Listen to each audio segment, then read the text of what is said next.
Morning guys, welcome back to my channel.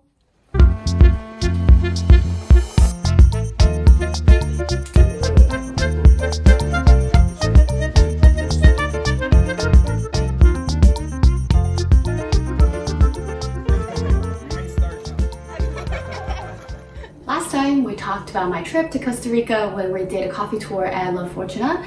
It is actually a big chain of coffee and chocolate tour in Costa Rica. And I thought there were some really interesting takeaways that I had there. And since I am a coffee fan, and so are probably many of you, I thought today would be a great opportunity to share a little bit more about what we saw there, what were the takeaways, and some of the learnings that are interesting to me and potentially useful to you when you grab your next morning coffee. Rewinding my memory back to 2 weeks ago when we went to Costa Rica.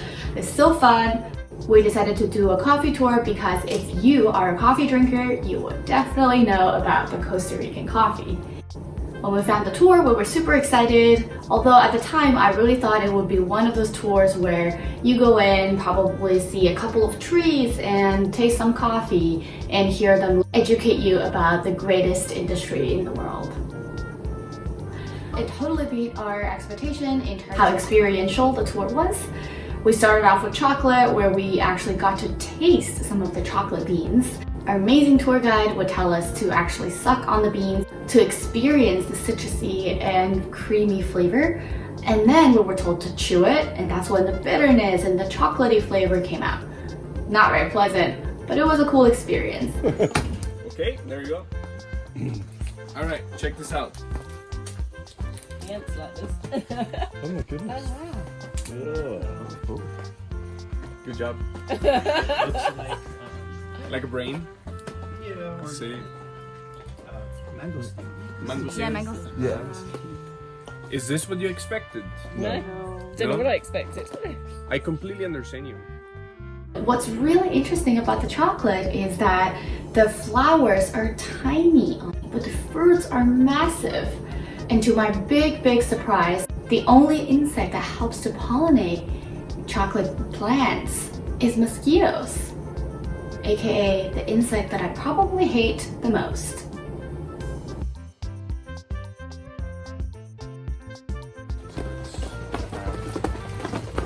Originally, these trees, they are native to South America. They were discovered in Brazil. And through the time, thanks to the animals like monkeys and others, they helped by planting new trees out there. It is incredible that these big fruits will produce a huge amount of chocolate beans, and once you get these beans, we actually went on to a chocolate making experience where we grinded the chocolate beans from scratch and also watched the tour guide separate the cocoa butter that went into a lot of our cosmetics. We then spent the next hour just making our own chocolate. We added a number of flavors, which was incredible. We were given a number of ingredients and condiments to add to our chocolate. For example, we had vanilla, we had sugar, we had cinnamon, salt, and so on. It was just such a fun experience. My chocolate tastes not a bit amazing, but you know, you get the idea. Yeah, the bean meets all the conditions to germinate. It will successfully germinate in about 15 days. 15 days. Wow. And this is how we have done all these new plants. And when it comes to coffee, there were many things that came to my surprise. First of all, I believe I have seen chocolate beans in one of these tours elsewhere, probably in Bali, in Indonesia. But when I went on this tour, I do think that the coffee trees look very different, and it was the first-hand experience where we got to walk along their farm and actually pick the coffee beans. So one thing we learned is that you always pick the red ones that are very ripe, and the green ones, do not touch them. And there's a whole story behind that. Did you know that Costa Rica only grows Arabica beans, and that is essentially 100% their coffee production? Do you know the difference between the Arabica beans and Robusta beans? For those of you who don't drink coffee, these are the two dominant types of coffee beans that are supplied to our world and our amazing morning coffee into most of the stores. There are a number of differences between these two beans. For example, the temperature where they grow in are very different. Arabica tends to be a lot more difficult to grow because of the temperature range that they can grow in. And as a result, Arabica beans tend to be more expensive. And in terms of taste, many people have speculated that Robusta beans tend to be a little bit more acidic, and Arabica has a much bigger range of flavors.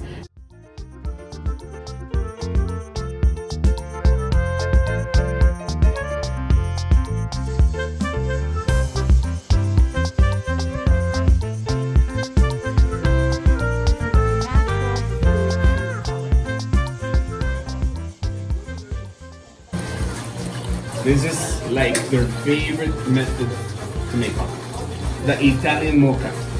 Water, coffee, coffee.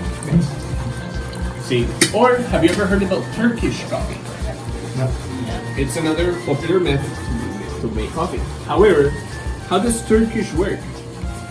Just like what I did, we mix coffee and water here, but they boil. And it's just fascinating that the tour guide would actually walk us through all of that journey. And the reason why Costa Rica actually produces 100% of Arabican beans is that they are very, very clear with their competitive advantage. Brazil, for example, is one of the largest exporting countries of coffee and produces a lot of Robusta beans. In Costa Rica's production is only a small percentage of that of Brazil's and smaller than many other countries. And that's why that premium is very, very important for them. And the climate is perfect for growing Arabica beans, sitting around 18 to 25 degrees all year round, so that's just perfect. It is also fascinating to learn about the production chain. We were really looking at the farmers, the coffee bean pickers. That labor force is made up of a lot of immigrants who immigrated to Costa Rica, for example, from Venezuela, from Panama, and so on. And surprisingly, for every bucket of coffee beans that they pick, they actually get paid about $1 to $2 US. And as terrible as that sounds, it's actually a little bit better than my expectation. And many of the people on my tour all guessed the range to be 10 cents to 20 cents. And the tour was also greatly fun. And we actually met this lady who used to work at MIT as a staff. Small world. I'm not here to sell the coffee tour, not sponsored, not paid to do this, but I simply think it was a great experience. The old tour overall was $40. It was slightly pricier than what you would have in other regions, but I think it was just a really great way to learn about coffee, chocolate, and all these things that we consume that we don't think about every day. Of course, being in business school just made me become a lot more curious about this entire value chain, how everybody is profiting, and how this industry will look like going forward. Hopefully one day I'll be able to ground my research and share a little bit more with you about the coffee industry.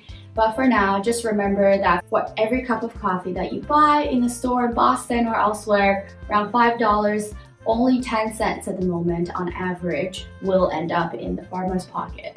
So it is not the easiest business, and hopefully all the businesses that operate along this value chain will continue or change to a more ethical practice so that we can continue to enjoy the goods as consumers, and the farmers can continue to profit and make a living out of the things that they love and they rely on.